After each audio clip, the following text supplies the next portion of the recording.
ब्रह्मानन्दं परमसुखदं केवलं ज्ञानमूर्तिं द्वन्द्वातीतं गगनसदृशं तत्त्वमस्यादिलक्ष्यम् एकं नित्यं विमलमचलं सर्वधी साक्षिभूतं भावातीतं त्रिगुणरहितं सद्गुरुं त्वं नमामि।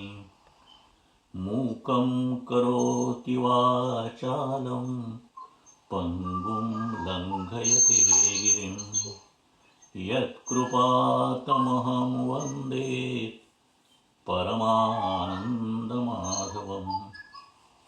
स्वामीजींचं महाशून्य बिंदूचं पुण्यस्मरण आणि राष्ट्रकल्याण प्रार्थना। हे राष्ट्र मोठे झाले पाहिजे, यासाठी अखंड परिश्रमाबरोबर वातावरण शुद्धीही झाली पाहिजे। या दोन्हींची एकत्रता आम्ही करत आहोत। मानवता कल्याणमस्तु, राष्ट्र कल्याणमस्तु, व्यक्ती कल्याणमस्तु। हरिओम। मागच्या पाठाचा आढावा घेऊया। विकार म्हणजे हा कामविकार आहे आणि अन्य विकार आहेत आपल्यामध्ये। त्या विकारांचा शरीरातला प्रवास आणि परिणाम मागच्या वेळेला आपण बघितला, त्याचा थोडक्यात आढावा। मेंदूमध्ये विकारांचं बीज निर्माण होतं, भावना निर्माण होतात, त्यांचा परिणाम हृदयावर उमटलेला ठळकपणे दिसत असला तरी धडधड होते, हृदयात म्हणजे फरक आपल्या भावना, पण भावनांचा उगम मात्र डोक्यात होतं। असं शरीरशास्त्र म्हणजे शरीरशास्त्र एकीकडे एक योगशास्त्र, या दोन्हीचा समन्वय करून स्वामीजींनी हे पुस्तक लिहिलेलं आहे, योगग्रंथ, त्यातला आपण विचार करतोय। आता हे डोक्यामध्ये उगवतात असं शरीरशास्त्र म्हणतं, पण ते कुठल्या भागात उगवतात त्याच्याबद्दल थोडेसे मतभेद आहेत। म्हणजे कॉर्टेक्स हा जो भाग आहे मेंदूचा, त्याच्यामध्ये ते उगवतात, पण त्याच्यामध्ये जास्त कंट्रोलिंग रोल एक निओ कॉर्टेक्सकडे आहे का लिम्बिक कॉर्टेक्सकडे आहे। परंतु हा विषय आपल्या दृष्टीने फार महत्त्वाचा नाही, डोक्यात येतात आणि प्रत्येक विकाराच्या उद्भव प्रसंगी आपल्या शरीरात उलटसुलट हालचाली होतात। ते आपण मागच्या वेळेला एका व्हिडिओमध्ये बघितलं, आज पण थोडक्यात बघणार होते। त्याला सिम्पॅथेटिक नर्वस सिस्टीम आणि पॅरासिम्पॅथेटिक नर्वस सिस्टीम म्हणतात। सिम्पॅथेटिक नर्वस सिस्टीम म्हणजे आपल्याला जेव्हा कुठलीही इच्छा पुरी करण्यासाठी किंवा जी परिस्थिती असेल त्या परिस्थितीला पुरं पडण्यासाठी, आपले जे काही चॅलेंजेस असतील आयुष्यातले रोजचे त्याला पुरं करण्यासाठी जी काही अधिक ताकद लागते त्याच्यासाठी सिम्पॅथेटिक सिस्टीम काम करते। त्यावेळेस शरीर आपलं अधिक वेगळ्या वेगळ्या गतीत जातं आणि मग सगळी ही परिस्थिती नॉर्मल झाल्यानंतर आपण जेव्हा सगळं काम करून थोडेसे थांबतो, विश्रांती मिळते, तेव्हा पॅरासिम्पॅथिक सिस्टीम आहे ती आपल्याला हे करते, म्हणजे परत आपल्याला नॉर्मल स्टेजला आणते। आता म्हणजे ही मेंदूमधली जी स्वयंचलित रचना आहे त्यामुळे आपल्याला काय म्हणतात ते कठीण परिस्थितीमध्ये शरीर साथ देतं आणि ते जी साथ झाल्यानंतर जो शरीराला त्रास होतो तो नंतर नॉर्मल परिस्थिती आल्यानंतर परत ठीक होतं। पण ही अशी जी गुंतागुंत चाललेली असते आणि त्यामुळे सगळी आपली एकंदर त्या त्या क्षणाची सगळी व्यवस्थित, त्या त्या परिस्थितीची, त्या त्या गरजेची सगळी व्यवस्थित जुळवणूक शरीरात होते। पण ही प्रत्येक वेळेला अशी जी जुळवणूक होते त्याची किंमत जेव्हा सगळी होते तेव्हा आपल्याला काहीतरी तिची किंमत मोजावीच लागते। मग त्याच्यानंतर आपल्याला अनेक प्रकारच्या गोष्टी त्रास होऊ शकतात। त्यातले ताण हे पहिले आहे, त्याच्यानंतर डिप्रेशन आहे आणि नंतर मग सायकोसोमॅटिक डिसऑर्डर्स म्हणजे ब्लड प्रेशर, डायबिटीस किंवा ॲथरायटिस, या सगळ्या गोष्टी होऊ शकतात। म्हणजे तात्पुरती गोष्ट साध्य होण्यासाठी वेळेवर जागृत होऊन पुढचा धोका टाळला जात नाही। ती तात्पुरता लाभ मिळवण्यासाठी सगळी धडपड करायची आणि परत त्याची किंमत द्यायची, अशा पद्धतीची ही शरीर यंत्रणा लांबत असते। आणि मग अशा वेळेला जेव्हा धोका असतो त्यावेळेला धोक्याला धोका न म्हणता त्या धोक्यासाठी काम करण्याचं जी यंत्रणा शरीरामध्ये काम करते ती कुठली आहे, तर त्याचं उत्तर स्वामीजी म्हणतात तीच ॲटोनॉमिक नर्वस सिस्टीम आहे। म्हणजे ANS म्हणजे सी, दोन्ही पॅरा आणखीन पॅरासिम्पॅथेटिक अशी असो, सिम्पॅथेटिक आणि आणखीन काय जी आहे ही आपली आपोआप चालणारी म्हणजे ह्याला स्वयंचलित यंत्रणा ज्याला म्हणतात ती आहे. मग अशी यंत्रणा इतर प्राण्यामध्ये नाही, माणसामध्ये आहे. ती कोणी निर्माण केली? आणि ह्याच्यावर हे स्वामीजींचं जे इंटरप्रिटेशन आहे तो खूप महत्त्वाचं आहे, ते युनिक आहे. कारण ते म्हणतात की ज्या अर्थी शरीरशास्त्राकडे ह्या यंत्रणेचं उत्तर नाही आहे, इच्छा का निर्माण होते ह्याचं शरीरशास्त्राकडे उत्तर नाही आहे, पण ह्या वेगळ्या वेगळ्या उलट्या सुलट्या इच्छा निर्माण होतात आणि त्या मॅनेज केल्या जातात. ही यंत्रणा जी आपल्या शरीरात निर्माण झालेली आहे त्याच्यावर स्वामीजी म्हणतात ही जी आहे ती इच्छाच आहे शेवटी. त्यामुळे ती आतल्या स्वार्थी मनाने एक तर तयार केली असली पाहिजे किंवा पसंत केली असली पाहिजे आणि मग निसर्गाने ती दिली. आणि मग त्याचं उदाहरण दिलं आहे की एखादी मी म्हणजे मागच्या वेळेसच आपण बघतोय की मथम चोरी करतो तेव्हा फाडकन एकदम तोंडात बसेल आणि सगळ्या अंगातून कळ्या निघतील, अशी जर काही यंत्रणा असते म्हणजे चोरीची जी काही जबाबदारी आहे त्या जबाबदारीसाठी जी काही शिक्षा असेल ती लगेच मिळणार असेल तर तशी यंत्रणा असली तर काय, पण तसं होत नाही. म्हणजे त्यावेळेला सगळं मॅनेज होऊन जातं, सगळं स्कीम मिळतं आणि नंतर त्याचा त्रास होतो. जसा चोरीमध्ये त्रास होतो कायद्याच्या भागेत, तसं ह्या प्रत्येक गोष्टीचं. तर मग कोणी विचारेल की अशी यंत्रणा शरीरात नाही त्याला आम्ही काय करणार? तर त्याच्यात स्वामीजी म्हणतात की उत्क्रांतीमध्ये जी प्रगत झालेली आहे, जे बदल इच्छेनुसार निसर्गाने मान्य करून शरीर आपलं उत्क्रांत होत गेलं आणि मग माणसाचा उत्क्रांत मेंदू तयार झाला की ज्याच्यामध्ये अनेक गोष्टी चालतात आणि अनेक क्षमता त्याच्यामध्ये आहेत, त्या उत्क्रांतीमध्ये हे सगळं झालेलं आहे. कारण मग आणखीन दुसरं उदाहरण देतात की प्राणीजीवन सुरू झालं एकपेशीय अॅमिबा प्राण्यापासून आणि त्याच्यानंतर ते वाढत गेलं. तेव्हाच्या शरीररचनेमध्ये म्हणजे प्राण्यामध्ये त्या त्या वेळच्या बऱ्या वाईटाचे परिणाम त्या त्यावेळी मिळण्याची सोय होती. म्हणजे त्या क्षणाला परिणाम भोगायला लागत असत आणि म्हणून त्यावेळेला तत्पर राहून त्यावेळेचे प्राणी जीवन असे परिणाम त्या त्या ठिकाणी वेळ भोगून मोकळे होत असत. पण ह्या प्राणीजीवनात तथाकथित प्रगती झाली, ती मनुष्य शरीरापर्यंत पोचली, तसतसे हे परिणाम अप्रत्यक्ष उशिरा व्हावेत अशा यंत्रणांनी शरीररचना गुंफली गेलेली आहे. आणि म्हणून ही आपली जी टिपिकल आहे म्हणजे आपण चॅलेंजेस घेऊ शकतो, चॅलेंज ऍक्सेप्ट करू शकतो, त्याच्यासाठी शरीर खूप शक्ती खर्च करते आणि परत ते नॉर्मल होतं. अशा पद्धतीने जी परिस्थिती निर्माण झाली त्या परिस्थितीबद्दल आश्चर्य करण्यासाठी करण्यापेक्षा किंवा निसर्गाला दोष देण्यापेक्षा ती आहे हे ऍक्सेप्ट करून आता ह्याच्यातून आपल्याला मार्ग शोधायचा आहे हे आपल्याला लक्षात घेतलं पाहिजे. हाच सगळा जो अभ्यास आहे तो स्वामीजींनी आपल्यासाठी योग ग्रंथातून केलेला आहे आणि मांडलेला आहे. थोडक्यात एकीकडे शरीरशास्त्र ह्या पद्धतीने काम करेल आणि योग प्रक्रिया जी आहे ती शरीराला शांती देण्याचा प्रयत्न करेल. या दोन्ही प्रक्रियाचा समन्वय कसा करता येईल ह्याच्यावर ह्या योग ग्रंथ ह्या पाठमालेमध्ये किंवा या ग्रंथामध्ये आपण चिंतन करतो आहोत. आता ह्या ठिकाणी मी तुमच्याकडे एक शेअर करतो, थोडं एक दोन मिनिट द्या मला शेअर स्क्रीन करण्यासाठी.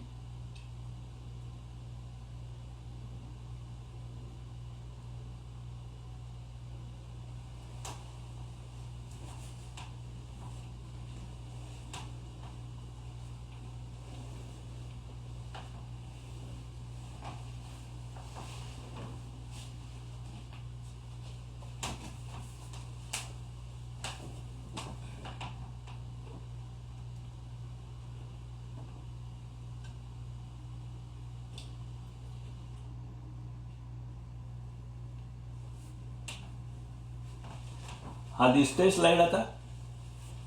हॅलो, हा दिसते. तर आता वरती ही वरती खाली सिम्पॅथेटिक डिव्हिजन आहे म्हणजे सिम्पॅथेटिक सिस्टम दाखवली, वरती पॅरासिम्पॅथेटिक सिस्टम दाखवली आणि मागच्या वेळेला आपण बघितलं होतं. पण हा खूप महत्वाचा भाग आहे हा समजून घेण्यासाठी. जर का आपल्याला खरे योग ग्रंथ समजायचे असतील आणि त्यातलं थोडंसं शास्त्राची थोडीसे हे सगळे डिटेल्स नको समजायला, आपल्याला एवढ्याच लक्षात येईल की सिम्पॅथेटिक नर्वस सिस्टीममध्ये काय होतं बघा. महत्वाच्या डोळा म्हणजे डोळ्याच्या भावनेमुळे दृष्टी, तोंडातून लाळ सिक्रीट होते ती, त्याच्यानंतर श्वासनलिकेमध्ये जी हवा उरते जाते वरते, नंतर हृदयगती, पचनक्रिया, मूत्राशय कार्य आणि पुनरुत्पन्न प्रक्रिया, या सगळ्या शरीरातल्या सगळ्या महत्वाच्या ज्या प्रक्रिया आहेत त्या जेव्हा सिम्पॅथेटिक डिव्हिजनचं काम चालू असतं त्यावेळेला त्या ताणामध्ये असतात. त्यामुळे डोळ्याच्या बावल्या मोठा होणार अधिक चांगलं दिसण्यासाठी, नंतर तोंड कोरडं पडणार, त्याच्यानंतर श्वासनलिका जी आहे ती कमी होणार, त्याची थोडीशी आकुंचन होणार, शरीराचा जो हार्ट रेट आहे, हृदयगती वाढणार. आता ह्या हृदयगती वाढण्यासाठी आणि डोळे जास्त होण्यासाठी जी जास्त शक्ती लागते त्याच्यामुळे ह्या गोष्टी होतात की काय, तोंड कोरडं पडतं किंवा श्वासनलिका आकुंचित होते, तुमच्या पोटाचं डायजेशन कमी होतं. परत आता जास्त शक्ती झाले, लिव्हर रिलीज ग्लुकोज, लिव्हर जे असते ती आपली अधिक ग्लुकोज निर्माण करते कारण एनर्जी जास्त लागते. ती एनर्जी जास्त लागली की आतड्यातलं पचन कमी होतं. नंतर परत किडनी ॲड्रेनलिन रिलीज करतं, त्याच्यामुळे परत ह्या सगळ्या गोष्टी ज्या आहेत त्या वाढत जातात. थोडक्यात सिम्पॅथेटिक रिजनमध्ये आपल्या ह्या सगळ्या महत्वाच्या सिस्टीम्स आहेत त्या जोरात चालायला लागतात आणि मग बरोबर त्या नॉर्मलला येतात. मग प्युपिल या परत डोळे बावल्या नेहमी होतात, नेहमीसारख्या होतात त्या. आता हे वाढणं कमी होणं असं सारखं ताणयुक्त जीवनात चालू असल्यामुळे आपल्या शरीराला हे सगळं सहन होत नाही. कधीतरी त्याचे परिणाम होतात आणि मग ते आपल्याला परिणाम शोधायला लागतात. असा तो भाग आहे आणि तो आपण बघितला. आणि हे अगदी थोडक्यात काय म्हणतात ते आपल्याला समजण्यासाठी एक आपण हे बघू, सिम्पॅथेटिक आणि पॅरासिम्पॅथेटिक 1-1 मिनिटाचा व्हिडिओ आहे बघा. हे आत्ता जे मी सांगितलं तेच त्यांनी थोडक्यात तिच्यात समजून सांगितलेलं. Here's how to remember the sympathetic nervous system physiology in under 60 seconds. This diagram is great for nursing and pharmacology, and we'll show you example symptoms and effects of when the fight or flight nervous system is activated. जेव्हा धोका असतो तेव्हा fight और flight system चालते. Danger, fear, stress, anxiety, exercise या सगळ्या गोष्टी. So the sympathetic nervous system revs up bodily functions needed for immediate survival. सगळ्याचं गती वाढते, सगळ्याचं काम वाढते ह्या सगळ्या गोष्टीचं. Scared, nervous, or exercising. Your heart rate and cardiac output increase. You'll breathe faster and the lungs dilate. The pupils dilate. The liver makes more glucose for energy. There's increased sweating and blood pressure increases. On the flip side, bodily functions not needed for immediate survival are downregulated. So there is decreased salivation, decreased lacrimation or tears, decreased digestion, and decreased urination. Click the link in the bio for more on the sympathetic nervous system. Like and follow for more medicine made easy. लक्षात आलं का? मी आता सांगितलं तेच की sympathetic सिस्टीममध्ये काही जी शरीरातली इंद्रिय आहेत ती खूप काम करतात, त्यामुळे इतर इंद्रियांना त्रास होतो आणि त्यामुळे एक असमतोल निर्माण होतो. आता ह्या पॅरासिम्पॅथेटिक सिस्टमची मूळची sympathetic nervous system physiology in under 60 seconds. This diagram is great for nursing. आता ही पॅरासिम्पॅथेटिक सिस्टम बघा काय करते ते उलटी. Parasympathetic nervous system in under 60 seconds. This diagram is great for nursing and shows the parasympathetic state when activated or stimulated along with examples. The parasympathetic nervous system is our rest and digest response when we are calm, relaxed, काम, relax, ध्यान करतोय, काय आता धोका नाही ह्यावेळी ही system. normally would need if we're in danger are downregulated because we don't need them if we're calm. Just think of what happens when you're meditating or relaxed. Your heart rate and cardiac output decrease. You'll breathe slower and the bronchi constrict. The pupils constrict, the muscles relax, and blood pressure decreases. On the flip side, we upregulate the rest and digest functions. So there is increased salivation, increased lacrimation or tears, increased digestion, and increased urine output. Click the link in the bio for study guides and notes. Like and follow for more medicine made easy. तर आलं असेल लक्षात कदाचित, त्यामुळे आपण आता पुढे जाऊया. आता आजचा प्रबंध 6 सुरू होतोय. 5व्याचं थोडक्यात आढावा झाला, पण हे आपण का समजून घेतोय? कारण आपल्याला आपल्या शरीरात काय चाललेलं असतं आणि शरीरामध्ये शक्तीचा असमतोल सारखा कसा निर्माण होत असतो आपल्याला कळत पण नाही. म्हणजे ह्या फक्त टेन्शन असताना किंवा स्ट्रेस असताना नाही, आपण नॉर्मल गोष्टी करत असतो तेव्हा सुद्धा आपल्याला अर्जन्सी असते, घाई असते, हे आत्ताच व्हायला पाहिजे, हे सगळ्यांना पसंत पडलं पाहिजे, हे जे अशा अनेक गोष्टी असतात, त्याच्यामुळे हे सगळं चालू असतं. आणि आजचं जे जीवन आहे ते अत्यंत ताणाचं आहे आणि चॅलेंजिंगचं आहे. म्हणजे कोणी असलं तरी, कुठल्याही तो प्रोफेशनमध्ये असो किंवा घरात काम करत असो, त्याला सगळ्या पद्धतीने वृद्ध असो, तरुण असो, शाळेत जाणारा मुलगा सगळीकडे आहे. त्यामुळे हे सगळे प्रॉब्लेम वाढलेले आहेत. आता आज आपण ह्याच्यामध्ये विशेषत्वाने शारीरिक विकारांचा विचार करतोय आणि कामस्पर्शाचा विचार करतोय. आणि हा कामस्पर्श जो आहे किंवा कामाची भावना आहे ती आपल्याला टाळता येत नाही, म्हणून त्याचा जास्तीत जास्त त्रास कसा कमी होईल आणि आपल्याला त्याचा जास्तीत जास्त उपयोग कसा होईल हा सगळा विषय आहे. आणि म्हणून या प्रबंध 6 मध्ये स्वामीजींनी अनेक काही कथा दिलेल्या आहेत की हे कसं टाळण्यासारखं नाहीये. त्याच्यामध्ये ऋग्वेदातल्या त्या यम आणि यमी नावाच्या जुळ्या भावंडांचा संदेश दिलेला आहे. त्वष्टा ही देवते आहे त्याच्या संबंधीचे काही रेफरन्स आहेत. हा त्वष्टा आणि सूर्य ह्यांचा काही संबंध आहे म्हणून सूर्याबद्दलचं हे जे रेफरन्स आहे. अश्विनी कुमार म्हणून जे आपले धन्वंतरी सारखे होते म्हणजे या आयुर्वेदिक क्षेत्रातले किंवा आरोग्य क्षेत्रातले अत्यंत जुने जाणकार त्यांची जन्मकथा दिलेली आहे. आणि ह्या सगळ्यामध्ये त्यांनी काय दाखवलं आहे, कशासाठी दाखवलं आहे, तर ते म्हणतात की जवळजवळ प्रत्येक कथा ही कामविपरीत अवस्थेतून कशाला निर्माण झालेली दाखवलेली आहे. त्यापैकी काही सरळ का होऊ नये, असेल तर सरळ झालेलं न सांगता हे सुद्धा कशाला सांगितलेलं आहे, हे कशासाठी प्रतीक आहे. तर ह्याचा जर का आपण असा विचार केला तर अभ्यासकांनी ठसठसपणे उत्तर दिलं पाहिजे की होय, जसा सूर्य हा तेजाचा आणि परोपकाराचं प्रतीक आहे त्याबरोबर तो सत्याचाही प्रतीक आहे. आणि तो असंही दाखवतो की नैसर्गिक कामभावना विपरीतपणे दडवून ठेवू नये आणि ती दडवून न ठेवली तर त्यालाच विपरीतपणा ही शिवे मिळू नये. ह्याचा अर्थ असा नाही की प्रत्येक अनैतिकतेला प्रतिष्ठा मिळावी असं नाही. अनैतिकतेची काही उदाहरण दिलेली आहेत परंतु ती अत्यंत कमी अपवादात्मक आहेत, परंतु ती असतात आणि असतात म्हणून ती आपल्याला स्वीकारली पाहिजेत. हाच एक आहे. आणि मग स्वामीजी म्हणतात की ह्याचा अर्थ ही काही उदाहरणं दिलेत ह्याचा अर्थ असा नाही की अनैतिकतेला प्रतिष्ठा पाहिजे. अनैतिकता आपल्याला नकोच आहे. आज ज्याप्रमाणे सामाजिक नीतिमत्तेची जी पातळी अस्तित्वात आहे म्हणजे आज सुद्धा आपण अनेक पद्धतीने गोष्टी बघत असतो, करत असतो आणि वर्तमानपत्रात बातम्या येत असतात. आपल्याला बातम्या आहे म्हणजे वाईट गोष्टीबद्दलच्या, पण एखाद दुसरी गोष्ट वाईट घडत असते सगळ्या देशामध्ये, पण कोट्यावधी लोक व्यवस्थित करत असतात. म्हणजे नीतिमत्तेची जी काही मान्य पातळी आहे ती फेकून द्यायला पाहिजे असं नाहीये. स्वामीजी म्हणतात माझा आग्रह एवढाच आहे की कामविकार जर नैसर्गिक सहजतेने बाजूला सारता येत असेल तर आणि तेव्हा जास्तीत जास्त नीतिबंधनं पाळून आत्मोन्नती करून घ्यावी आणि योग्य प्रयत्न करून सुद्धा क्वचित कमी जास्त झाले तर त्या व्यक्तीला प्रायश्चित्त जरूर द्यावं पण सांभाळून घ्यावं. आणि म्हणून हे सगळं दाखवण्यासाठी त्या वेदकालीन या कथांनी त्यावेळच्या लोकांनी हे उत्तम नीतितत्व डोळ्यासमोर ठेवली. परंतु हे अटळ अशी ज्या गोष्टी आहेत ते विसरले नाहीत आणि ते अमान्य केले नाहीत. आणि म्हणून ह्या सगळ्या प्रबंधामध्ये स्वामीजींनी हा 6वा जो प्रबंध आहे याच्यामध्ये वेगळी उदाहरणं आहेत आणि तुम्ही ती वाचून बघा. पण ती वाचून बघता असताना त्याचा हेतू काय आहे ते आपण महत्वाचं. या प्रबंधात स्वामीजींनी कामभावना किंवा वासना ही कशी सर्वव्याप्त आहे याची वेदकाळातील आणि नंतरची सुद्धा अत्यंत महत्त्वाच्या व्यक्तिसंदर्भात किंवा काय म्हणतात त्या देवता संबंधात उदाहरणं दिलेली आहेत. आणि ते देताना ते म्हणतात की नैसर्गिक कामभावना विपरीतपणे दडवून ठेवू नये आणि ती दडवून ठेवली तर त्यालाच विपरीतपणा म्हणू नये. मात्र असा अर्थ नाही की त्याचा अनैतिकपणा नसावा. आणि म्हणून ह्या सगळ्या गोष्टी असतील तेव्हा जास्तीत जास्त नीतिबंधनं पाळून आत्मोन्नती करून घ्यावी आणि जर का काही कमी जास्त झालं असेल तर त्या व्यक्तीला जे काही प्रायश्चित्त करायचं असेल ते सांभाळून घ्यावं.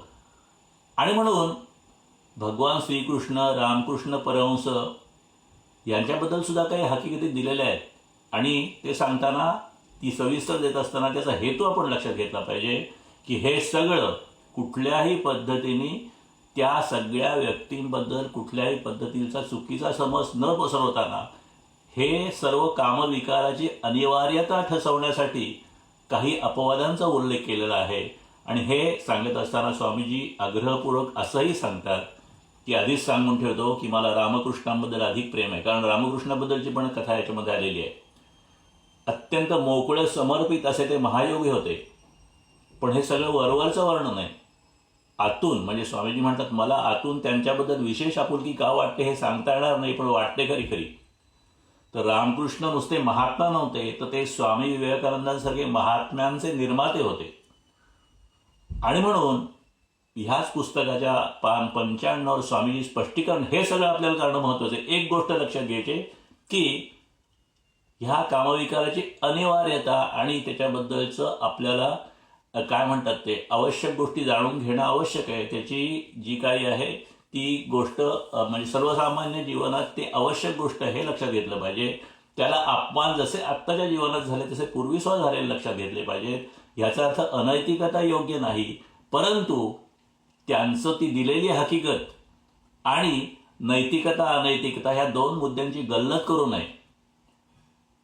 आता मागे पण त्याने एका म्हणजे शिवशंकराचा विवाहाबद्दलचं एक उदाहरण दिलेलं होतं की शिव हा असा विरक्त आणि वैरागी किंवा स्मशानात राहणार आहे, पण त्याला देवानी काही गोष्टीसाठी तो आग्रह केला आणि मग त्याला ते लग्न करावं लागलं आणि मग तो असुर जो होता त्याला त्या संततीने मारला गेला, अशी ती घटली.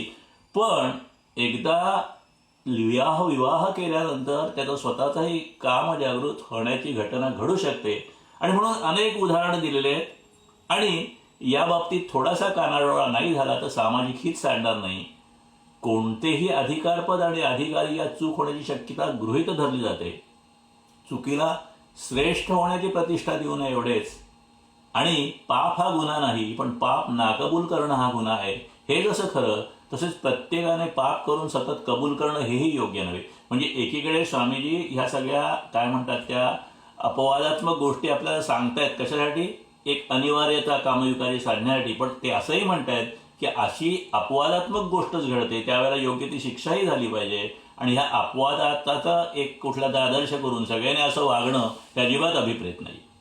आता सध्या आपल्या ह्याच्यावर आहे ती परत आता योगाशी संबंध आणि शरीरशास्त्राशी संबंध ही फिगर आहे बघा. 1, 2, 3, 4 आणि 5 अशा ह्याच्यामध्ये आहेत. मग 1 म्हणजे मेंदू आहे, 2 पिच्युएटरी ग्लँड आहे म्हणजे कामेच्छा केंद्र आहे मेंदूतलं, तिसरं आहे जे पुरुष संबंधी हे आहे वृषण, नंतर 4 हे जे प्रत्यक्ष जननेंद्रिय, आणि हे 5 म्हणजे आपल्या काय म्हणतात शरीरात असलेलं स्वाधिष्ठान चक्र हे आहे. आता हे कशासाठी सांगितलेलं आहे, हे यशयोग पान 90 वरची ही फिगर आहे. त्याच्यामध्ये असं सांगितलेलं आहे की ह्या सगळ्या गोष्टी कामविकाराशी संबंधित आहेत आणि तिथे जशा आत्ता आपण बघितल्या त्या पद्धतीने सगळी शरीरामध्ये ढवळाढवळ होत असते. त्याच पद्धतीने जेव्हा आपण योग साधना करू तेव्हा ही स्वाधिष्ठान चक्रावर साधना करताना काही गोष्टी होऊ शकतात आणि त्याच्याबद्दलची माहिती पुढे आलेली आहे. हे सगळं प्रबंध 6चं सार आहे. आता 7वा जो प्रबंध आहे त्याचं शीर्षक आहे शरीरातील कामप्रवाह आणि त्यातील अडथळे. त्याच्यात स्वामीजी म्हणतात की गीतेने भडकाच सुचून टाकलेला आहे. म्हणजे ह्या ह्याच्या संबंधी काम विकारासंबंधी गीतेने काय म्हटलेलं आहे त्याची कोटेशन्स आहे त्याच्यामध्ये. पहिलं आहे अध्याय 13 श्लोक 8 मधलं जन्म मृत्यू जरा व्याधी दुःख दोषाम दर्शनन. म्हणजे माणसाचा जन्म झालेला आहे हाच एक प्रकारचा दोष आहे. कारण म्हणजे इच्छा हा दोष आहे, इच्छेमुळे जन्म होतो आणि इच्छा असणं वासना असणं हा दोष आहे. ह्या दृष्टीने ते त्याने म्हटलेला आहे. मग त्याच्यावर आयुर्वेद म्हणतो ठीक आहे दोष तर ते दोष तरी समतोल ठेवा. म्हणजे ते 3 दोष आहेत ना, वात पित्त आणि कफ, ते दोष आहेत असं आयुर्वेद म्हणतो, इंटरप्रिट करतो. आणि ते असंही म्हणतात की आयुर्वेदामध्ये मन शांत ठेवलं तर रोग काबूत येतील. तर मनाचा मुख्य विकार कुठला आहे तर त्याच्या परत गीतेपासून आता आधुनिक शास्त्रज्ञ फ्राईड पर्यंत सगळ्यांनी कामविकाराकडे बोट दाखवलेलं आहे. फ्राईडचा इथे विचार केलेला, इथे गीतेचा विचार केलेला आहे. गीतेचा 2ऱ्या अध्यायातला 62वा श्लोक आहे ध्यायतो विषयान पुसा संगतेषुपजायते संगात संजायते काम क्रोधाभिजायते. याच्यामध्ये कामात क्रोधाभिजायते असं म्हटलेलं आहे. आणि या कामात क्रोधाभिजायाचं असं भाषांतर करताना गीता रहस्यामध्ये लोकमान्य टिळकांनी म्हटलेलं आहे की कामापासून क्रोधाचा उद्भव होतो. म्हणजे ह्या कामभावापासून क्रोधाचा उद्भव होतो. आणि अलीकडे त्याने असं कंसात लिहिलेलं आहे काम हा तृप्त होण्यात अडथळा आला म्हणजे क्रोध उत्पन्न होतो. आता ह्या क्रोधाबद्दल तुकाराम महाराजांनी एक छान आपल्याला काय म्हणतात ते कथा सांगितलेली आहे अभंगाच्या माध्यमातून. ते म्हणतात, तिळ जाळलेले तांदूळ काम क्रोधे तैसेची खळ. म्हणजे आपल्याला एखादी गोष्ट हवी असेल तर आपण 3 तिळ तांदूळाची आहुती होमात देतो असं म्हणतात. तर मग जर का तुम्हाला गोष्ट हवी असेल तर तुम्हाला रागामुळे सगळ्या गोष्टी मिळत नाहीत, मग क्रोधाला किंवा रागालाच का नाही भस्म करत, त्याचीच का आहुती देत नाहीत. आता शास्त्र सुद्धा सांगतं की रागाला की माणसाच्या शरीरात सगळे प्रचंड गळगळी होतात, हार्मोन जागृत होतात, त्याचा बुद्धीवर परिणाम होतो. आणि म्हणून तुकोबा महाराजांनी जे सांगितलं त्याच्यावर एक कथा आहे. एकदा एक राजा एका घनदाट जंगलात हरवला. फिरता फिरता तहानेने वाकूळ झाला. खूप तहान लागली होती पण कुठेच पाणी सापडत नव्हतं. इतक्यात त्याला एक झाड होतं. त्या झाडावरून असे पाण्याचे थेंब, ओघळणारे पाण्याचे थेंब राजाला दिसले. इतका तो तहानला होता की त्या आनंदाने राजाने एका पानाचा द्रोण केला. ते सगळे पाण्याचे थेंब एकत्र केले. खूप तहान लागली होती, तोंड कोरडं पडलं होतं. द्रोण भरला आणि तो आता राजा ते पाणी ओठाला लावणारे पिणार. इतक्यात एक पोपट आला आणि पोपटाने टोच मारली जोरादी आणि ते सगळा द्रोण राजाच्या हातून खाली पडला. खूप तहान लागली होती. राजाला अत्यंत राग आला. जाऊ दे, ठीक आहे म्हणलं. पोपटाला त्याने माफ केलं. परत एकदा द्रोण भरला. परत पिताना लगेच परत आला पोपट, त्याने खाली पडला. अजून एकदा झालं. मग त्यावेळेला त्यांनी ठरवलं की आता ह्या पोपटाला माफ नाही करायचं, आता आला तर आपण त्याला शिक्षाच करायची. तो पोपट आला. राजाने 3 वेळा त्यांनी पाडला. 4थ्या वेळेला आला, चाबूक घेतला आणि पोपटाला खाली पाडला, द्रोण खाली पाडला आणि पोपटाला मारून टाकलं. पण पोपट मेलेला पाहिल्यावर राजा भानाला आला. त्याला कळेना की हा पोपट आपला सारखा द्रोण का पाडत होता. म्हणून त्यांनी थोडा त्याचा शोध घेतला आणि मग त्यांनी त्या झाडावर नीट पाहिलं तर तिथे एक अजगर त्या झाडावर झोपला होता आणि त्या अजगराची त्याच्या झोपेत त्याची विषारी लाळ खाली पडत होती. आणि तो पाणी समजून राजा पिणार होता, परंतु तो पोपट येऊन त्यांनी त्या विषापासून राजाला वाचवला होता. राजाला पश्चात्ताप झाला, पण तिथपर्यंत तो पोपट मरण पावला होता.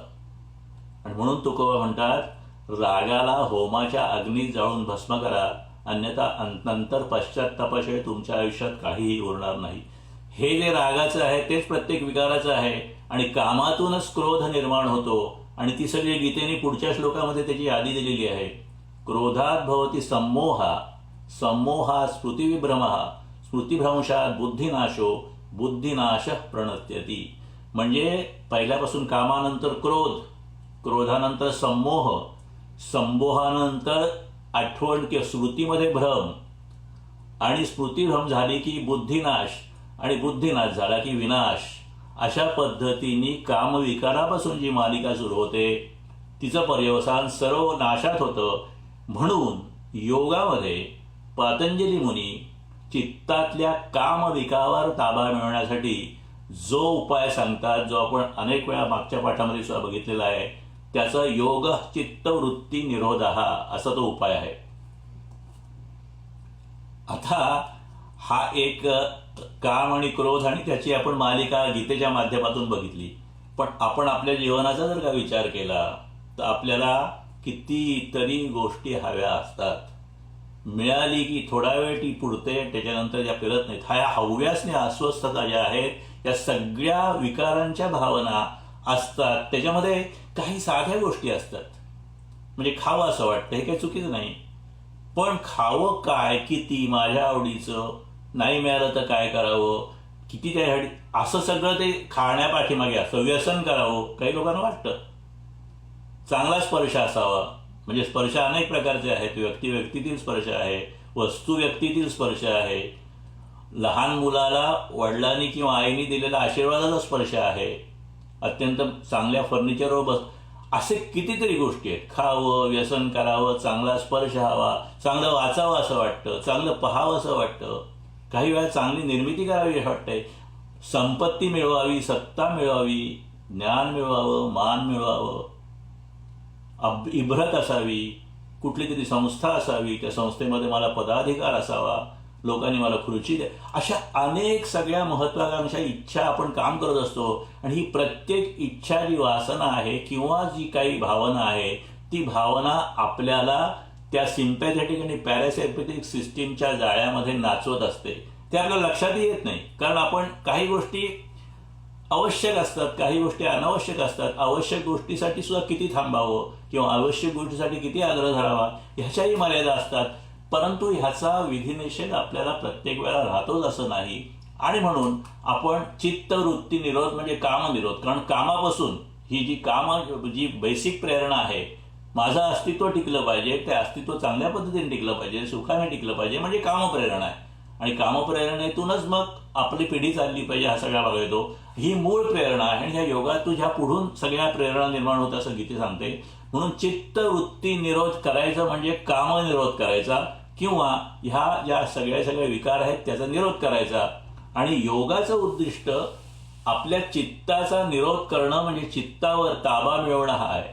चित्त म्हणजे मनस्थिती, मनाची त्या क्षणाला जी स्थिती होते त्याला चित्त म्हणतात. त्या मनस्थितीला जे काही विकार असतील त्या विकारांना शांत करणं हा योगाचं उद्दिष्ट आहे. आता हे सोपं आहे का? सामान्य माणसाची अवस्था तर स्वामीजी म्हणतात की तोडिता तरु फुटे आणखी भागाने असते. म्हणजे एखादं झाड वाढायला लागलं आपल्या कंपाऊंडमध्ये नको ते, तर आपण ते तोडून टाकतो. पण ते मुळापासून नाही तोडलं आणि वरवरच तोडलं तर ते आणखीन जोरात फुटतं. म्हणून ते मुळापासून तोडायला पाहिजे. म्हणून चित्तवृत्ती निरोध सांगितलेला आहे. आणि मग विश्वामित्र ऋषी जिथे लटपटले मेनकेसमोर, तिथे आपली काय कथा.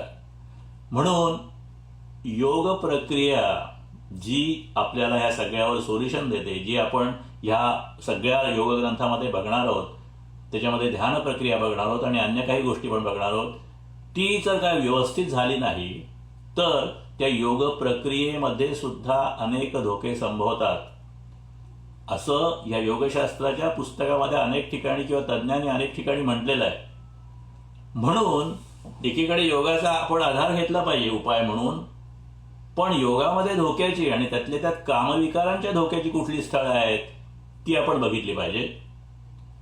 आता योग म्हणजे योगाची मुख्य जी अंग आहेत ती म्हणजे आसनं आणि ध्यान. म्हणजे आजकाल पॉप्युलर काय आहेत, योगासनं म्हणजे वेगळी ती आसनं आहेत ती लोकांना आवडतात, त्याच्यासाठी वर्ग घालतात किंवा मेडिटेशनसाठी वर्ग जातात. आता आपल्या बऱ्याचशा लोकांना माहिती की शारीरिक आसनं जगभर जरी नावाजली असली तरी योगाचा जो खरा अभ्यास आहे तो असं समजत नाही की त्या आसनाने माणसाचं आरोग्य कथ्यात येईल. आणि त्या आसनामुळे माणसाचं असलेलं आरोग्य टिकेल किंवा काही प्रमाणात त्याच्या ह्याच्यावर होईल, परंतु योगाचा चित्तवृत्ती निरोध साधून त्याच्यानंतर सगळी जी अपेक्षित प्रगती आहे किंवा फायदा आहे तो मिळेल असं नाही. म्हणून चित्तवृत्ती निरोध हे योगाचं मुख्य कार्य आहे. आता त्याच्यासाठी मन काबूत यायला पाहिजे. आणि मग त्याच्यासाठी ही योगाची जी पतंजली योगाची जी योजना आहे ती अत्यंत सूक्ष्म आणि विस्तारपूर्वक आहे. त्याच्यामध्ये आसन आहे आणि ध्यान आहे, परंतु त्याच्याबरोबर यम आहे, नियम आहे, नंतर आसन, नंतर प्राणायाम, नंतर प्रत्याहार, धारणा, ध्यान आणि समाधी अशी आता यम म्हणजे काय? यम म्हणजे मला इतर व्यक्तींशी आणि परिस्थितीशी योग्य पद्धतीने वागण्यासाठी जे करायचं ते नियम असतात. म्हणजे मी जगात वावरतो, जगामध्ये व्यक्ती आहेत, वस्तू आहेत, परिस्थिती आहेत, त्या सगळ्यांशी कसं वागावं हे यम शिकवतात. अहिंसा, सत्य, अस्थैर्य, ब्रह्मचर्य, अपरिग्रह. नंतर नियमामध्ये काय आहे की आपल्याला आपल्याशी कसं वागायचं, त्याच्यामध्ये शौच, संतोष, तप, स्वाध्याय आणि ईश्वराची शरणागता ह्या सगळ्या गोष्टी नियमामध्ये येतात. आसन, आपण आसनाबद्दल बोललो. प्राणायाम म्हणजे श्वासाची एक वेगळे एक्झरसाइजेस. प्रत्याहार म्हणजे इंद्रियाचा प्रत्याहार, कामाचा प्रत्याहार. प्रत्याहार म्हणजे नियंत्रण, कृतीचं नियंत्रण, प्राणाचं नियंत्रण जो प्राणायाम असतो, आणि मनाचं नियंत्रण म्हणजे इंद्रियांपासून मन काढून घेणं किंवा त्याला थोडंसं डिटॅच करणं. ह्या सगळ्या गोष्टी प्रत्याहारमध्ये मिळत आहेत. म्हणजे इतरांच्याशी नीट वागणं, स्वतःशी नीट वागणं. आसन म्हणजे स्थिर राहणं, प्राणायाम म्हणजे श्वासाचा एक्सरसाइज करणं, नंतर वेगळी नियंत्रणं असणं, धारणा ह्याचा अर्थ एकाग्रता थोडक्यात, नंतर ध्यान आणि समाधी, ही सगळी अत्यंत विस्ताराने सांगितलेली पतंजलींची आहेत आणि प्रत्येक गोष्टीपासून काय काय फळ मिळतं ते पण सांगितलेलं आहे. इतकंच नाही, त्यांनी सांगितलं की ह्याच्यातून काही विशेष सिद्धी म्हणजे दुसऱ्याच्या मनातलं जाणणं, भविष्य कळणं वगैरे अशा सुद्धा साध्य होतात. परंतु पतंजलींनी हे पण सांगितलेलं आहे की त्या सिद्धीच्या मध्ये अडकला तर तुमचा प्रगती होणार नाही, म्हणून सिद्धीचा मोह टाळला. आणि म्हणून मनाची शांती आणि त्यापासून शक्ती मिळवण्याचा उपाय आहे हा योग साधना आहे आणि कुंडलिनी जागृत करून केलेली ध्यानधारणा आहे. पण आता हे प्राणायाम आणि कुंडलिनी हे दोन्ही जे आहेत त्याच्यामध्ये सुद्धा धोके आहेत.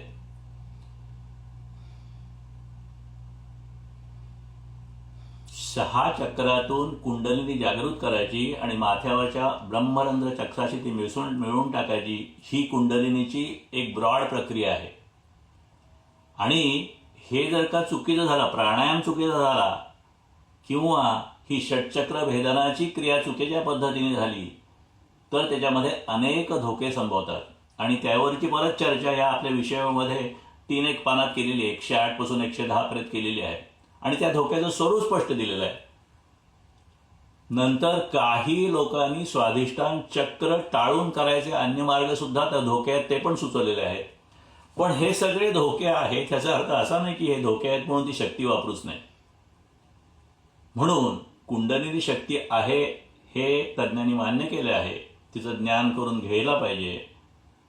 आणि कुंडलिनी जागृतीसाठी विशेष कुठलेही प्रयत्न न करता ती हळूहळू सहजतेने आपल्या प्रयत्नाने जेव्हा शक्य असेल तेव्हा जागा होऊ देणं हा निर्धोष मार्ग आहे.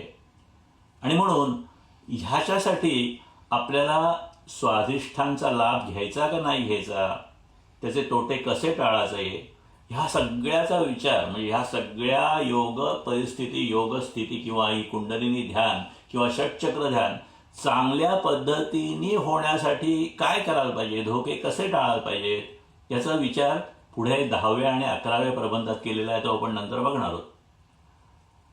आता चुकीच्या ज्ञानामुळे किंवा अज्ञानामुळे कामविकाराची जी शक्ती जागृत होते तिचे कारण न घडल्यामुळे कसे ओहोटाळी उडतात हे प्रबंध पुढच्या प्रबंधात, प्रबंध 8 म्हणजे पुढच्या प्रबंधात सांगितलेले, ते आपण तिथे नंतर बघणार आहोत.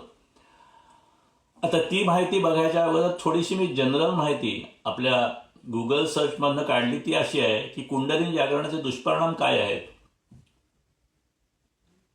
कुंडलिनी जागृत होण्याच्या परिणामांपैकी एक परिणाम असा आहे मानसशास्त्रीय आणि भावनिक उलथापलथ. त्यामध्ये निराकरण न झालेल्या मानसिक संघर्षाची तीव्रता, मृत्यू किंवा वेडेपणाची भीती, जबरदस्त मूड स्विंग ह्या सगळ्याचा समावेश होऊ शकतो. इतरांच्या बद्दल आपलेली वाढलेली संवेदनशीलता किंवा गोंधळ, कधीकधी वेदना, तर अशा पद्धतीने परिणाम होऊ शकतात जर का चुकीच्या पद्धतीने कुंडलिनी जागरण किंवा षटचक्र साधना केली तर. आणि एखाद्या माणसाची असं पण होऊ शकतं एखाद्या साधकाची की त्याची उत्स्फूर्त कुंडलिनी जागृत होत असेल, परंतु कुंडलिनी जागृत होणं याच्यामध्ये शरीरामध्ये अनेक जे बदल घडतात तर त्यासाठी त्याला आपलं शरीर तयार करून आधीच आगाऊ तयार करायला लागतं. म्हणूनच ते सांगितलं यम, नियम, आसन, प्राणायाम, प्रत्याहार आणि नंतर ध्यान, ही सगळी पूर्वतयारी आहे. आता ती सगळी तयारी शक्य नसेल तर जेवढी शक्य असेल तेवढी करायला लागते.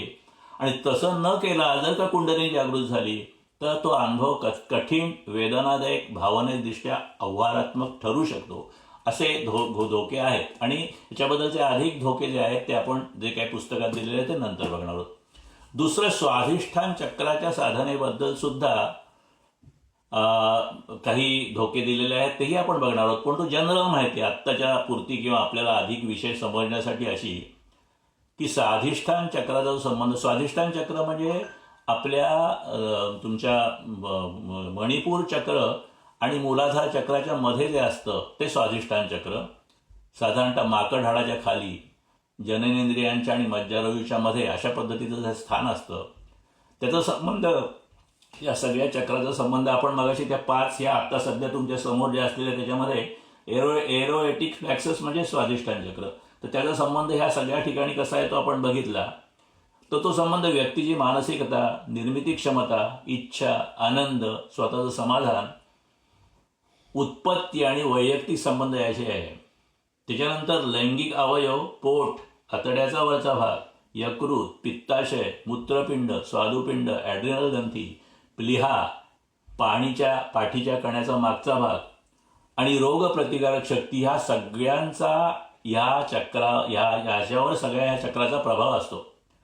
आणि मग ह्या चक्राचं जर का चुकीच्या पद्धतीने असंतुलन झालं चुकीच्या पद्धतीने तर पाठीचा खालचा भाग दुखणं, कंबर दुखणं, कामवासना कमी होणं, ओटीपोटात दुखणं, मूत्रमार्गसंबंध त्रास, अन्नपचन मंदावणं असे अनेक रोग होऊ शकतात.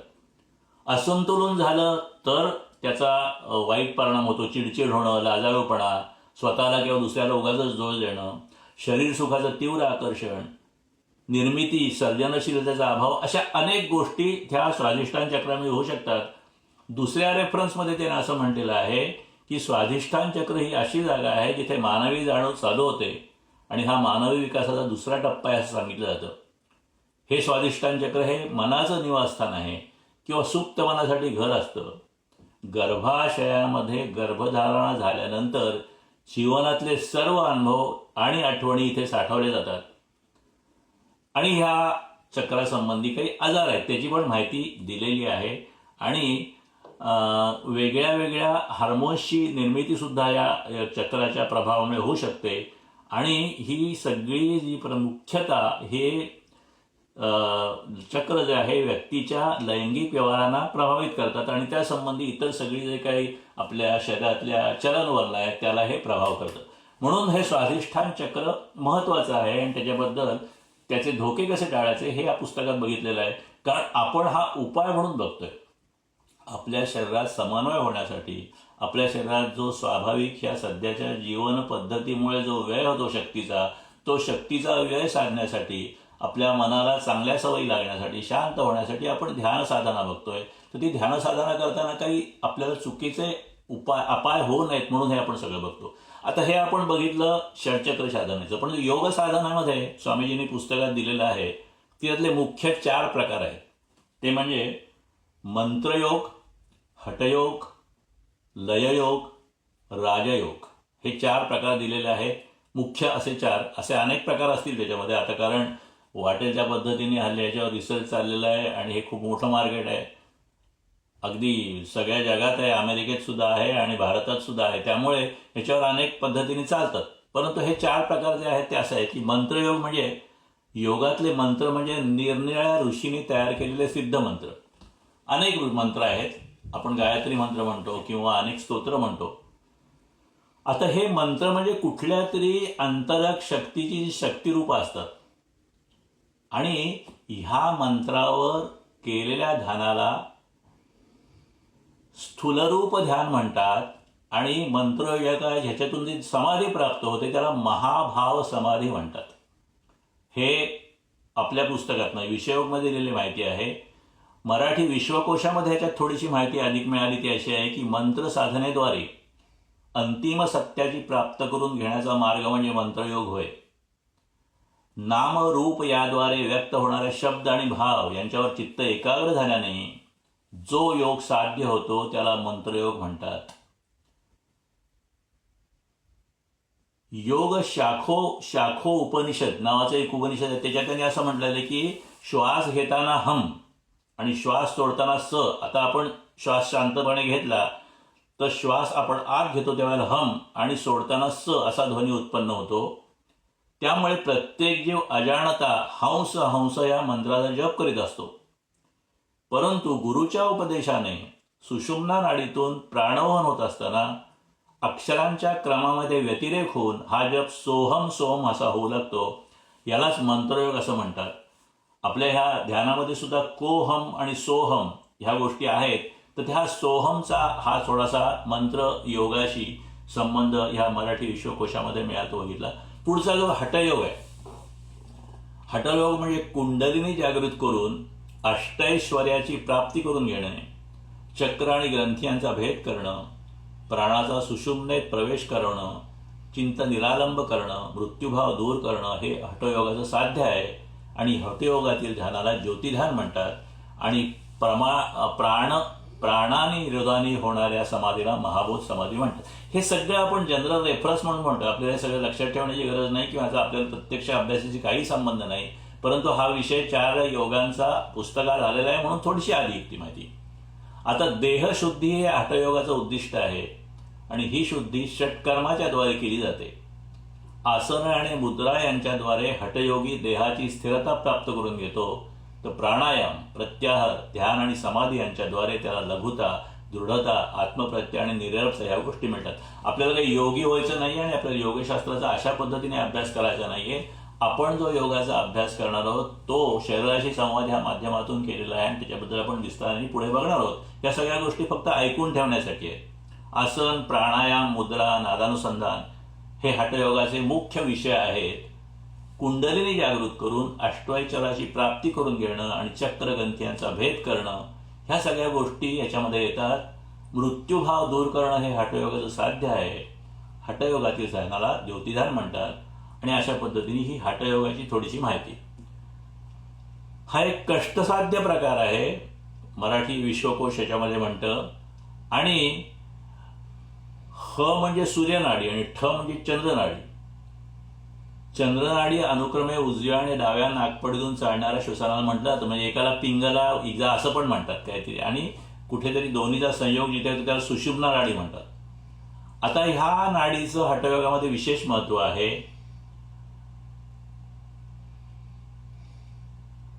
कुंडली नावाची एक तेजोवलरूपी नाडी शरीराच्या नाभीच्या खाली आणि मूलधार चक्राच्या वर असते.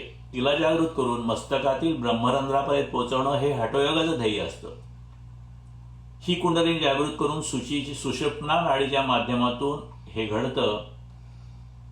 प्राणायाम हा हठयोगाचा गाभा आहे. प्राण म्हणजे श्वासोच्छ्वास आणि मन यांचा जवळचा संबंध आहे.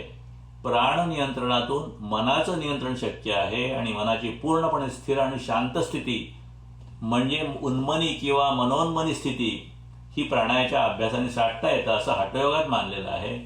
नंतर कुंभक आणि रेचक म्हणजे श्वास आत घेणं, श्वास बाहेर सोडणं याचे अनेक प्रकार, त्याचे फायदे हे सगळे त्या हठयोग प्रतिभेत दिलेले आहेत. पुढचा भाग लययोग.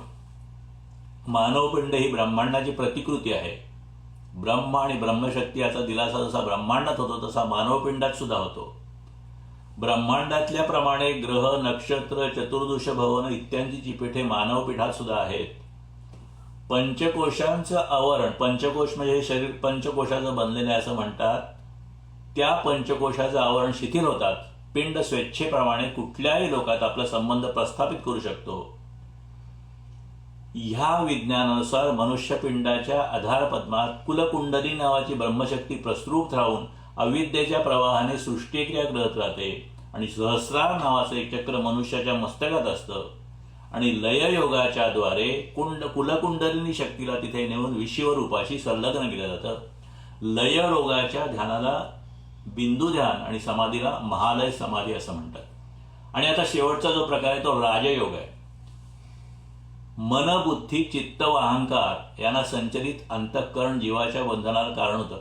हा जो राजयोग आहे ह्याचा आपल्या अभ्यासाशी काही संबंध आहे असं मला वाटलं. आपण पण याच्यावर विचार करा.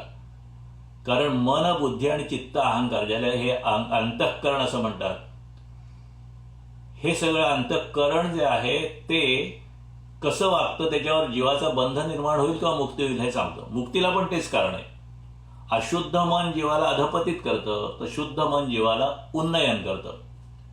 इंद्रियपारायण बुद्धी म्हणजे इंद्रिय म्हणजेच मी, इंद्रियांचं सुख म्हणजेच माझं जीवन, ही बुद्धी जीवनाला बंधनात जखडते. आणि ब्रह्मपारायण बुद्धी म्हणजे मी ब्रह्म आहे, ही बुद्धी जीवाला मुक्तिभूमीवर आरूढ करते. म्हणून चित्ताला शुद्ध करणं, त्याद्वारे जीवाशिवाच्या अद्वैताचं ज्ञान मिळून मुक्त होणं म्हणजे राजयोग. आणि ह्या ज्ञानाला ब्रह्मज्ञान म्हणतात. आणि ह्याच्यातून निर्माण होणाऱ्या समाधीला निर्विकल्प समाधी म्हणतात. आणि जीवनमुक्ती हे या समाधीचं फळ असतं. वेदामध्ये उल्लेखित ईश्वर प्राप्तीसाठीचा हा एक मार्ग आहे. आणि मुख्य म्हणजे भारतातील अनेक संतांनी महाराष्ट्रातल्या ज्ञानेश्वरांपासून हे रामदासांपर्यंत आणि अलीकडच्या अनेक संतांनी सुद्धा या मार्गाचा अवलंब करून पूर्णत्व प्राप्त केलेला आहे. आणि ध्यान साधना ही या मार्गातली मुख्य प्रक्रिया आहे. मन, बुद्धी, चित्त आणि अहंकार यांनी संचलित अंतःकरण जे आहे ते आपल्याला बंधनाचं कारण आहे आणि मुक्तीला सुद्धा तेच कारण आहे.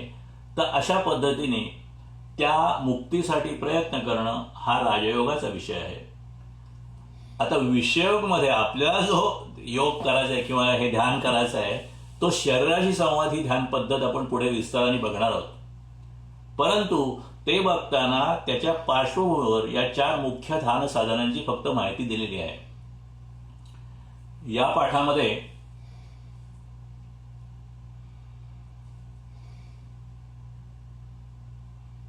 कामभावनेशी संबंधित स्वाधिष्ठान चक्र याबद्दलचा उल्लेख थोडासा केला असून त्याचा अर्थ एवढाच आहे की चुकीच्या पद्धतीने केलेल्या कुंडली साधनेत चक्र जागृतीमुळे जो शारीरिक बदल होऊ शकतो त्याची सगळी फक्त थोडकी आपण मागे तरी माहिती दिलेली आहे. आणि मग हे सगळे धोके टाळून आपला जो उद्देश आहे या विषयोग ग्रंथातला की आपल्याला एकीकडे व्यावहारिक जीवन सुद्धा जगायचं आहे, प्रपंचिक जीवन पण जगायचं आहे, परंतु त्याच्यामध्ये असलेले धोके टाळून अधिक यशस्वी पद्धतीने जगण्यासाठी सगळ्या विकारांचा योग्य पद्धतीने सन्मान ठेवून आपल्याला जीवनात अधिक शांती कशी मिळवायची हे सगळं जे आहे ते षटचक्र ध्यान आहे हे पुढे नंतर सांगितलेलं आहे. तर अशा पद्धतीने हे आपण सगळं बघितलं. आणि आता मला वाटतं किती वाजले,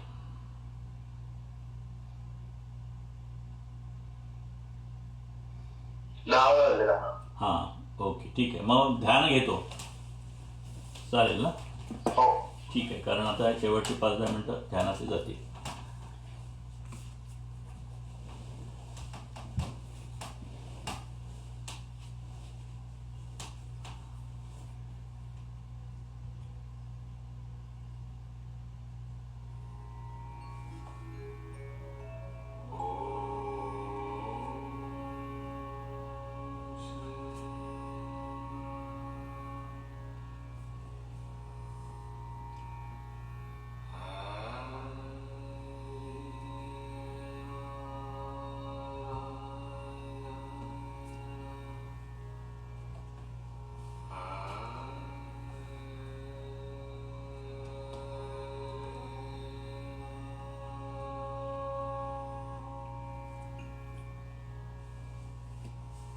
शांत बसा,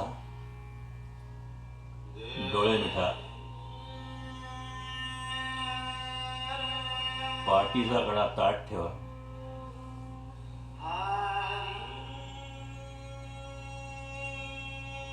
समोर ओंकाराची आकृती आहे असं मिटल्या डोळ्यासमोर कल्पनेने आणा.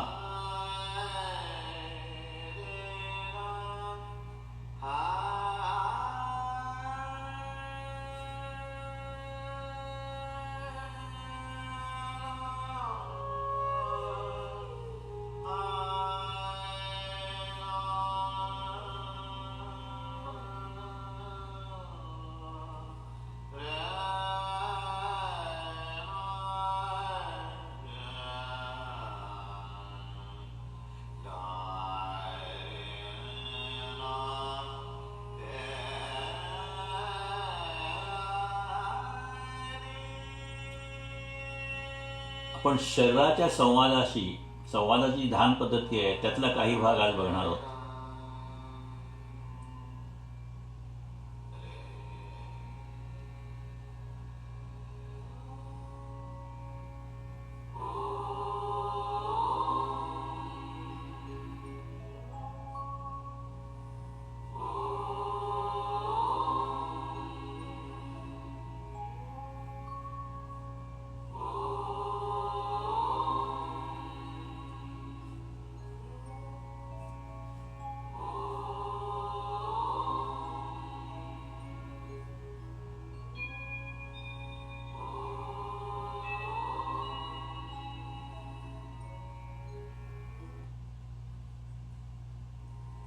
नाहीस ते बुद्धीने कबूल कर, त्या बुद्धीसाठी खर्च कर आणि त्या प्रतीकाचा मंत्र हे आत्म्या, तू एकाग्रता शक्ती मिळवण्याच्या अत्यंत उच्च अवस्थेला जाणार आहेस. बाजूला योग्य असं वातावरण करवेल तेवढं तयार केलेलं आहे. उरलेली शांती तू मनाने मिळवायची आहेस. यापुढे कानाने बाजूचे आवाज ऐकू नकोस. तुझ्या सूक्ष्मग्राही नाकातून केवळ जीवनदायी हवाच आत येऊ दे. या आवाजाशिवाय बाहेरचं सर्व जग बंद कर. तुझ्या आत्म्याचा साक्षात्कार करून घेण्याचा एक अपूर्व अनुभव तू घेणार आहेस. आणि त्यासाठी चांगली बुद्धी ही पहिली गरज आहे. शांत एकाग्र राहण्यासाठी चांगली बुद्धी तू स्वतःकडेच माग. सूर्यतेजाने तुझ्या आत दिलेली शक्ती तू चांगल्या बुद्धीसाठी खर्च कर आणि त्या प्रतीकाचा मंत्र ऐक.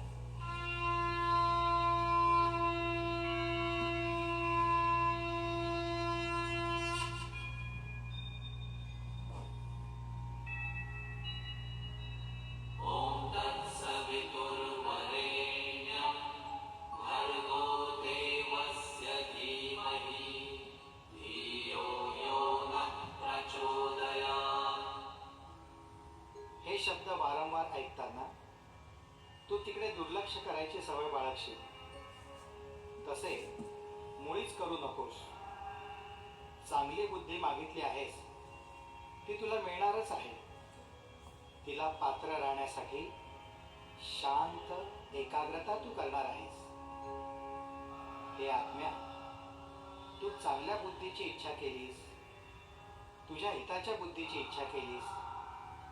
चांगली बुद्धी म्हणजे समता. विचकू नकोस.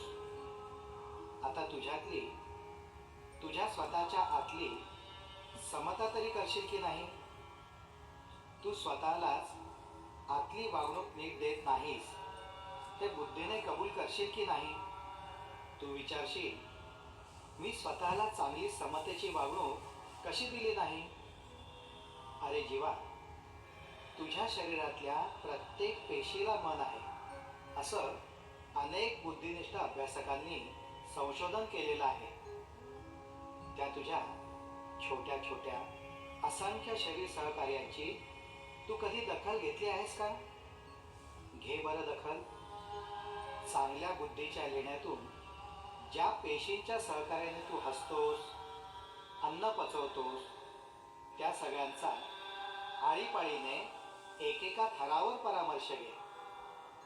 जसं तू पाहुण्यांना विचारतोस, केव्हा आलात, कोठून आलात, बरं आहे ना, तसं आपल्या शरीरातल्या दुर्लक्षित सहकार्यांना विचार बरं, कोठून आलात. मग त्या प्रश्नातून पेशीमन स्वतःला विचारतं, कोठून आलो मी. तेव्हा विचार त्याला, पण थांब हं, तुझ्यातर्फे मीच विचारतो, कारण तुला शांत बसायचंय. विचारू तर प्रश्न तुझ्या पेशींना तुझ्यातर्फे. कोठून आलात म्हणून विचारतो. हं, कोठून आलात.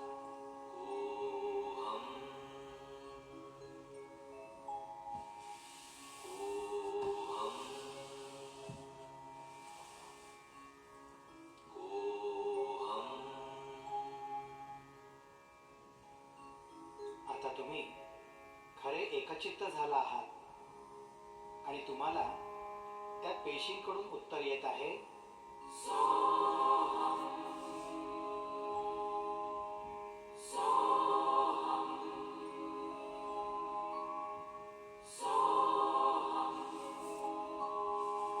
तुमच्या सहज आलेलो आहोत आम्ही.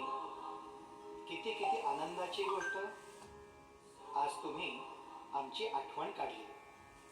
तुमच्या शरीरात राहून आजपर्यंत आम्हाला विषमतेचं दुःख होतं. आज तुम्ही आमच्याशी बोललात, आठवण काढली.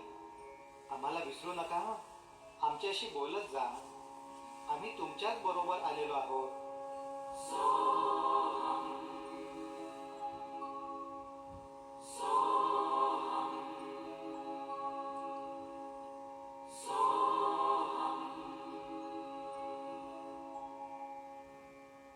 हे जीवा, तू असं शरीरातल्या अब्ज अब्ज पेशींशी थोडंच बोलणार आहेस. सगळ्या पेशींना एकत्र म्हणून हे बोललास, ठीक केलंस. आता हाच संवाद 6 मुख्य ठिकाणी घडवायचा आहेस. कोहम, सोहम ही प्रश्नोत्तर मनातच ठेव आणि तुझ्या शरीरातल्या खालच्या भागांपासून सुरुवात कर.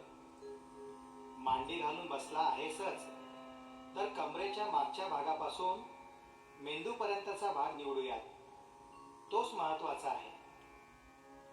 हे जीवा, तू तुझ्या जाणीवेचा प्रचंड साठा पाठकण्याच्या खालच्या टोकाला करून ठेवला आहेस. तेथे कितीतरी वाटांनी तुझी शक्ती येते आणि जाते.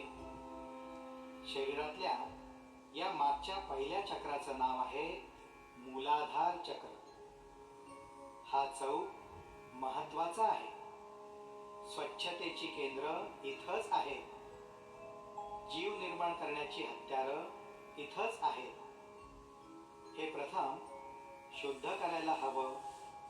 जा, या चौकामधून नसानसांच्या वाटांनी समतेचा, ओजाचा, शक्तीचा संदेश पोहोचव. पहा पहा, अगदी तळातून एक सूक्ष्म ओज वर वर येत आहे. किती तेज त्याचं, केवढी दीप्ती, रंग सांगता येणार नाही. तरीही सर्व बाजूंनी लखलखतं तेज. बिंदूत साठवलेलं ब्रह्मांड वर वर येत आहे. पण तुझं ध्यान बिंदूवरच राहू दे.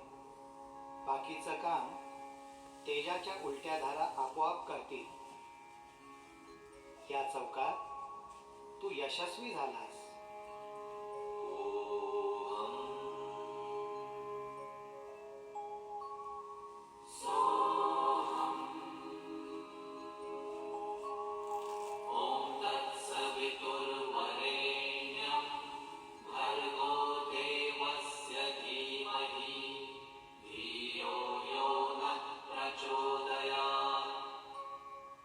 ज्यानं तुझ्या जीवनाला स्वच्छता दिली, मूळचं तेज राखायला जागा दिली, तो मूळचा चौक म्हणजे स्वाधिष्ठान चक्र. ते तू ओलांडत आहेस. तेथे पुन्हा प्रश्न विचार.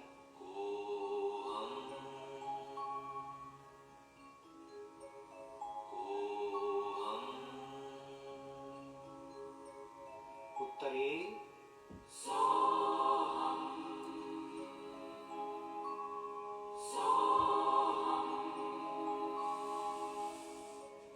तेज तेज तेज तेज.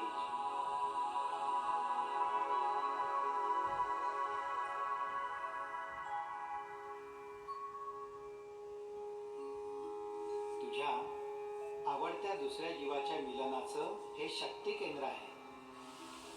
दुसऱ्यावर अवलंबून असणारा वैवाहिक आनंद तू पत्करलेला आहेस, तर त्याचं उत्कृष्टत्व इथं जागृत होईल. यापुढे तुझं तेज, तुझी शक्ती आता स्वाधिष्ठान चक्रात पोहोचली आहे. स्व अधिष्ठान, माझं अधिष्ठान असं तू म्हणावंस असं हे स्थान आहे. तुझ्या मुलाबाळांचं प्रेरणास्थान आहे. तसंच दुसऱ्या दृष्टीनं तू जेथून निर्माण झालास त्या स्थानाचं प्रतीक आहे हे. इथं फुललेल्या स्फुल्लिंगानं ते प्रतीक अधिक तेजस्वी, शक्तिवान, धैर्यवान, वीर्यवान बनेल. शरीरातल्या समतेप्रमाणे दुसऱ्या शरीराशी समबंध राखी अखेरच्या समतोल वाटचालीचा हा एक आवश्यक उच्च समभोग तू तटस्थपणाने पाहिलास. याचा उपयोग तुला नंतर होईल. तुझ्या कुटुंबाचं, संकुल मानवतेचं त्यातून कल्याण होईल. कर्तव्यपूर्तीच्या उद्गारांनी तू हा चौक ओलांडतो आहेस. वीर्य रसांचा कुंभ येथे निर्माण होत असला तरी त्यासाठी लागणारं अन्न नाभी केंद्राच्या पुढच्या चौकातून येणार आहे. तिकडे तू नंतर लक्ष देणार आहेस. तूर्त तुझ्या शरीरशुद्धीची ही सगळी क्रिया चांगली करण्यासाठी खालून वर येत असलेली सूक्ष्म शक्ती वर वर यायला हवी. ती इथंच आहे. तू द्रष्टा हो ती पाहतो आहेस. मूलाधार चौकातून स्वाधिष्ठान चक्रात पोहोचलेली ही शक्ती तू द्रष्टा होऊन पाहतो आहेस. या मागोमाग डौलात वर चढलेली ती शक्ती पहा. ती खालून वर आलेली सूक्ष्म बिंदू शक्ती, निराकार, तेजपुंज, वेगवान, वेलाशून्य, सूक्ष्म प्राय पण तरीही पर्वतप्राय. तुझ्या शक्तीचं आश्चर्य तिसऱ्या चौकात पोहोचलं आहे. ओम तत्सवितुर्वरेण्यं भर्गो देवस्य धीमहि धियो यो नः प्रचोदयात्. तिसरा चौक किती भव्य आणि महत्वाचा. नाभी केंद्रात मणिपूर केंद्रात जसा दुसरा मेंदूच अवतरलेला आहे. पोटातले निरनिराळे अन्नरस रसशक्ती याचं रूपांतर करण्याचं विलक्षण काम इथं चहूवाटांनी होत आहे. याची शुद्धी तू एकाग्रतेने करतो आहेस. या सर्व कार्याला तू नम्र नमस्कार कर. त्याची चौकशी पोहम न करणार आहेसच. तुझ्या सर्व अन्नाचं सुरेख शक्तीत रूपांतर करणारे हे तुझे पेशी सहकारी आहेत. त्यांना दिवसभर शांतीने वागव.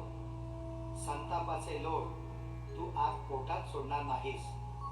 त्यामुळे तुझं अन्न शुद्धच राहील. अशी तुझी बुद्धी शुद्ध राहो. याही चौकात तू यशस्वी झाला आहेस.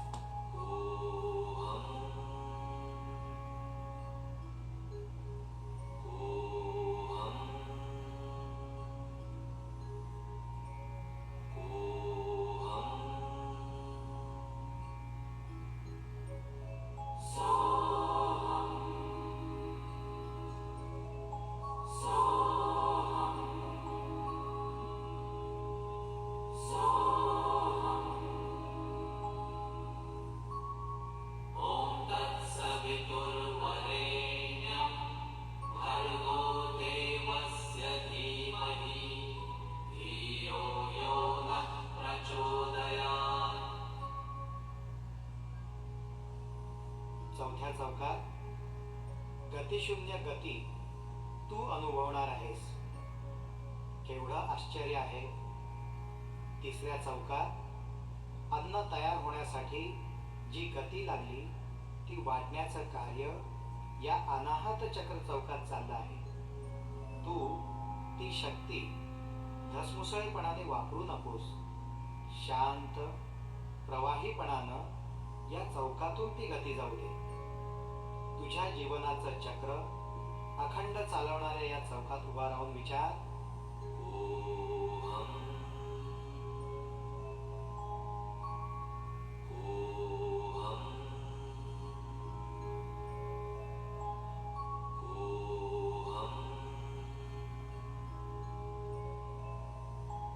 केवढी नीरव शांतता, निस्तब्ध शांती, अगदी शांत शांत.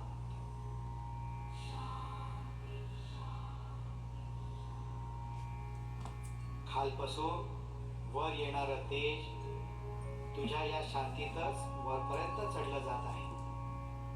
पहा केवढा अपूर्व चमत्कार दिसतो आहे. डुलत ढवलत येणारं ते तेज शक्तीनं ओतप्रोत भरलेलं आहे. केवळ तुझ्या एकाग्र शांतीनं पाहण्याचं भाग्य तुला येत आहे. ओम तत्सवितुर्वरेण्यं भर्गो देवस्य धीमहि धियो यो नः प्रचोदयात्. 5व्या चौकापर्यंत तू मजल मारलीस. या चौकाचं नाव विशुद्ध चक्र चौक आहे. वरून शुद्ध श्वासाची गतिशक्ती हृदयाकडे याच भागातून जाते. तर दुसऱ्या बाजूनं या कंठातच शब्द फुटतात. पण या क्षणाला शब्दाचा उपयोग काय? मनातल्या मनात सुद्धा शब्द उच्चारू नकोस. या स्थानचक्राला निशब्द शांती मिळू दे. त्यानंच शक्ती प्रवाह शांत होईल, तेजोमय राहील. द्रष्टा हो, बोलू नकोस. आता फार वरच्या अवस्थेला जातो आहेस. शक्ती वर वर येते आहे.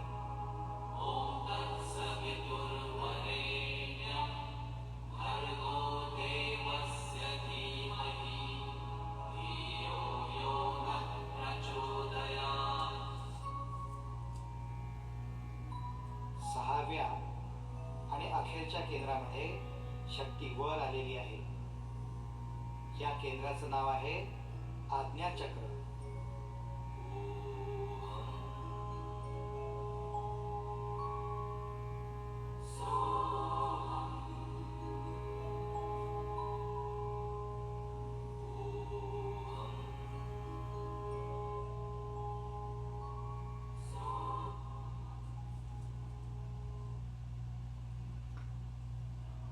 हरिओम हरिओम हरिओम.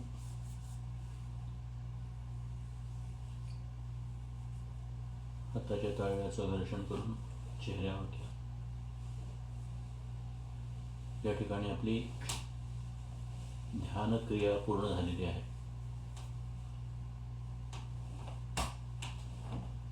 शेवटच्या प्रार्थनेकडे वळतो. माझ्या आंतरिक शक्तीला स्मरून मी माझे स्वतःचे खरे कल्याण करून घेण्याचा निश्चय करीत आहे. आजपर्यंत मी जसा वागलो तसे माझे व्यक्तिमत्व बनले आहे. यापुढे माझ्या प्रेरणा चांगल्या राखण्याचा मी निश्चय करीत आहे. मला आलेल्या वाईट अनुभवांबद्दल इतरांना दोष देण्याऐवजी मी आत्मचिंतन करीन. खोटे समाधान घेण्यापेक्षा धैर्याने आणि सद्बुद्धीने काम करीन. त्यामुळे मला यश मिळेल, शांती मिळेल आणि ती टिकेल. ज्या प्रमाणात मी हे चिंतन करीत आहे त्या प्रमाणात ती शांती मला आताही मिळत आहे. हरिओम तत्सत. ब्रह्मार्पणमस्तु.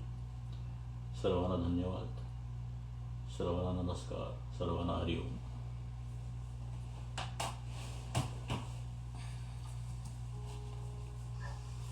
हरिओम.